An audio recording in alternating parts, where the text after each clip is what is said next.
What is going on, guys? Welcome back to Talking Movies. Steve here from Alpha Nerd Entertainment, and today I'm going to be talking about 1984's A Nightmare on Elm Street.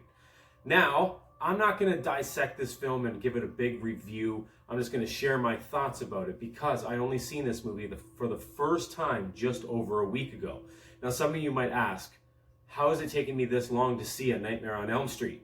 Well, one look at that guy's face in the late 80s when I was like 6 or 7 years old, I looked at him in the eyes and literally had nightmares. I was like, no, thank you. I'm going to do a hard pass on watching anything that consists of this guy on film. I stayed in my lane and stuck to comedy and action movies. And throughout the early 90s, I've remained a chicken to horror films.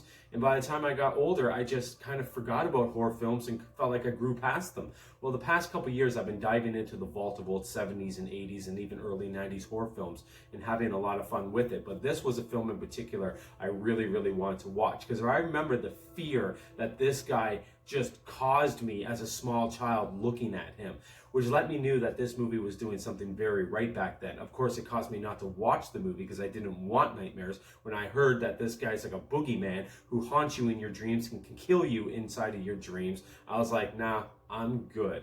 But watching it now, how well did it hold up 36 years later? Really, really, really well. Wes Craven does an incredible job of this movie. Now, there's some funny, silly things about this movie I'm going to talk about, some funny scenes I'm going to show. Now, I'm simply going to show some of my favorite deaths and some of the favorite bits about it that stuck out to me. The set of this movie is really, really good. The boiler room with the fireplace in the background going looks really, really eerie and creepy. The sound effects are excellent. But without any further ado, let's just jump into one of the very first scenes that kind of just had me going, whoa, that's creepy as fuck, and really, really enjoyed it. So let's have a look.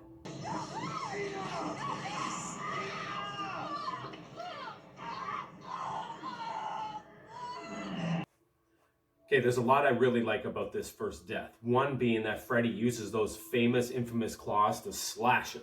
Now, see it from the guy's perspective. He's looking at his girlfriend freaking out and screaming while sleeping, and he's yelling and screaming, trying to get her attention. He's seeing her move all around. Then he sees her get slashed open. Then he sees her in this very morbid, eerie, creepy way move up to the ceiling. I understand that they probably use strings and pulley systems to make that happen, and you can sort of tell that in the way she spins. But the point is that it looks really creepy and eerie regardless. And then as she just starts to move across the ceiling, really creepy stuff.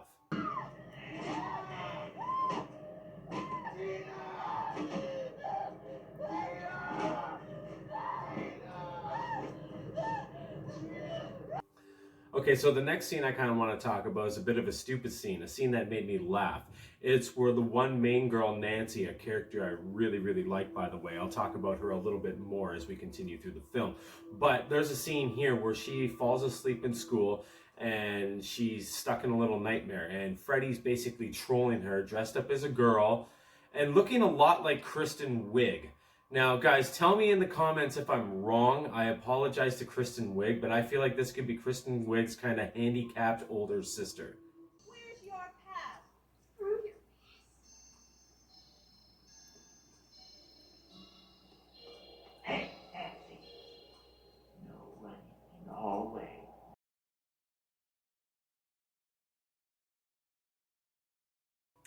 Okay, so maybe I'm wrong, maybe I'm right, maybe I'm an idiot. I do see a little bit of resemblance there from that person playing Freddy Krueger as a girl to Kristen Wiig. But anyways, let's just move on. And I'm going to talk about Nancy now, the main character of this film. She's really, really, really great because she kind of puts the pieces together a little bit throughout this movie, and she has a strong female lead. I like the particular scene that I'm going to show here where Freddy kind of comes on screen and he's stalking her and haunting her inside of her dream. And this is when she realizes that To get out of the dream, she's kind of has to like wake herself up by any means necessary.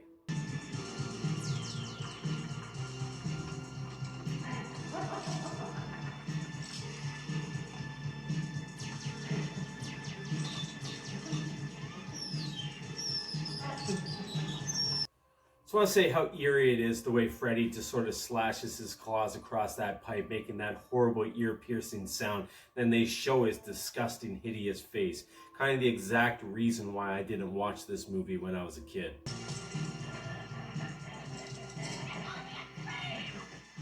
Come to Freddy.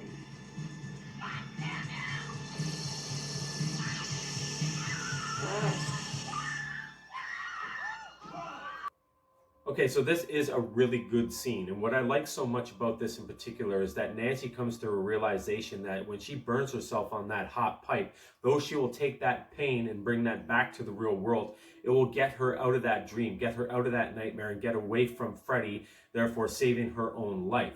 Now, this is what I like so much about this movie. As the viewer, we were able to put these pieces together with the very first death, when the boyfriend's screaming at his girlfriend as she's being killed before his eyes. And what do you think happens in that kind of scene when the police show up and some invisible man kills her in his dream? They don't know what's going on. You're damn right he got taken down to the police station for questioning. Now, Nancy starts to put these pieces together, and that's when she realizes this is her only way of escaping. And then when she wakes up in that classroom and she can show a burn mark on her, people are going to start to question it. People are going to start believing the stories they're telling, because no one's going to believe a boogeyman is killing anyone in their sleep, especially in the real world, right? Now, Wes Craven came up with the story of this film when he heard about a man who was having horrific nightmares, who apparently ended up dying in his sleep. Now, Wes Craven took that story and that article and used his own imagination to tie together the story for A Nightmare on Elm Street. So there's a few things in this film I still want to talk about before we wrap up this episode of Talking Movies. One, my favorite death. We'll get to that. But before we get to my favorite death, which does involve Johnny Depp, spoiler warning, the movie's 36 years old. I actually thought Johnny Depp was going to live in this movie. I really thought that him and Nancy were going to be the two characters that made it out alive. No, Johnny Depp gets a horrific death. So actually, with that being said, we might as well check that out before I talk about something really hilarious in this movie.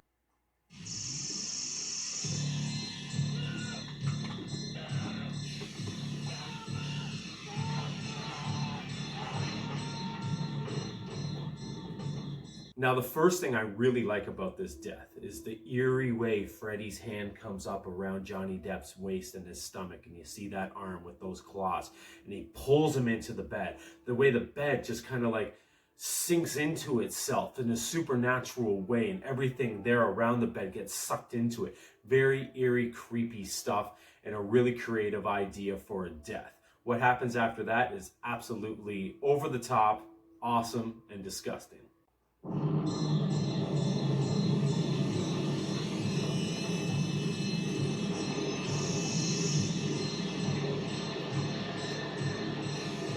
So that is a pretty horrific, disgusting, over-the-top, awesome death, and it is my favorite death in the movie. There's a lot of things I can say about it. One, the excessive amount of blood. There has to be more blood coming up from that bed than one human body would consist of. And the way it just defies gravity, just being shot in this tidal wave, spinning up around the ceiling, the eerie music going on at the same time, or eerie sound effects going. Really, really cool stuff. But something I want to dive into now is something that made me absolutely laugh, and something that really kind of shocked and surprised me about this movie. Basically, I come to realize that Home Alone took something from this movie. I want to say that Nancy pulls a Kevin McAllister, but actually Macaulay Culkin, Kevin McAllister, pulls a Nancy. So we're going to check this out. This is a scene where Nancy kind of preps up Home Alone style by setting up booby traps to prepare herself for Freddy. I thought this was crazy and awesome and cool. And I was really shocked to find out that this movie did it before Home Alone.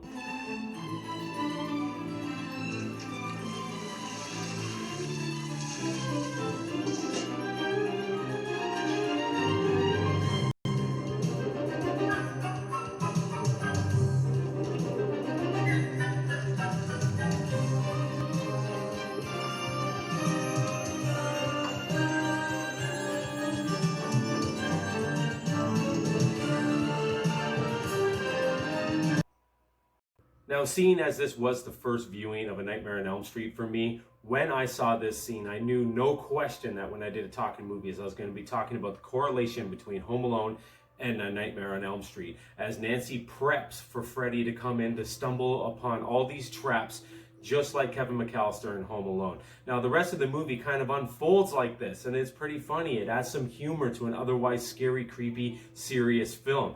As Freddy starts to chase down Nancy, he does stumble upon all these traps she's left for him, and he pretty much falls and crashes and bangs his head into every single one of them. One of my favorite is when the sledgehammer swings down and smashes him right in the sternum. If you've ever been hit in the sternum, you'll know you're going to be fucking knocked out for a while. Well, Freddy takes this shot like a champ. I guess he's a supernatural creature, so he should be able to. Well, let's just have a little look at that.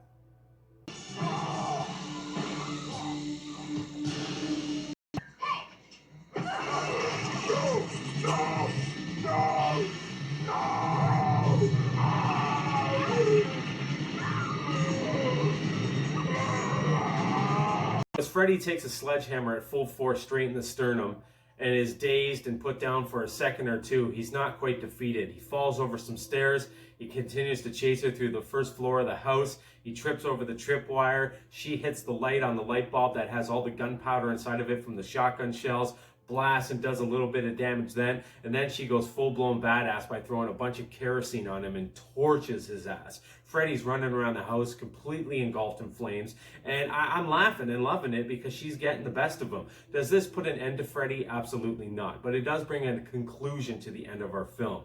A really, really, really great film. So before I show a little bit of that, guys, I'm also going to talk about a pretty funny scene right at the very end. A scene that Wes Craven thought he should have taken out, which I'm glad he didn't. As the mother, Nancy's mother, standing at the doorway when the kids drive away, in a pretty cool ending, Freddy's hand reaches through the window and pulls her entire body through this tiny ass little window. It makes absolutely no sense, and I see why Wes Craven kind of wanted to take it out of the film, but I thought it was hilarious, and I knew the second I saw it I was going to include it in this episode of Talking Movies. But till next time, guys, I appreciate you all for watching. Please jump in the comments and let me know if you've seen this film and tell me some of your favorite moments about it. Let me know if you like it or dislike it. If you haven't seen this movie, jump in the comments and let me know that. Your comments just don't make Talking Movies, they make Talking Movies better. Thanks for watching, guys, and feel free to check out the playlist and check out all this. Subscribe, hit that like button, all that good stuff. Thanks, guys.